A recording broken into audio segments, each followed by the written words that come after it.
ግን ብዙ ነገር ነው ያደርግልኝ። ከዚህ በፊቱ መስክሬያለሁ እና ሐሙስ ለታ ነበር የመጣሁት። ምንም ሳላረግ እየሮጥኩ ነው የመጣሁት ወደዚህ ማለት ነው። ነበር የመጣሁለት ጸለይክለት። በጣም ደህና ነው፣ ይድናል። የአባቱ ስም የራሱ ስም የአያቱ ስም ኤፍሬም ማን ነው? አባቱ ሄሎ ማሚ በስቲ ማሚ ያዝመራ በስቲ ማማዝመራ በስቲ ማማዝመራ ኢዛና ደህና ነው በይች።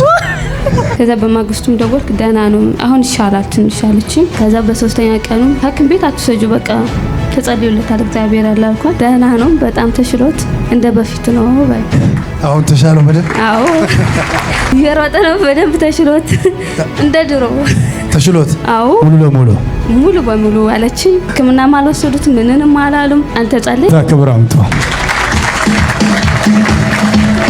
ፎስ ይሆናል ታምራት ይሆናል በኢየሱስ ስም። በቤተሰብሽ ዙሪያ የሚዟዟር የሞት መናፍስት የተመታ ይሆናል። አሜን። የጨለማ ጉልበት ሁሉ ይሰበር። አሜን። እንጂ ሰስኔም ተናገርኩ።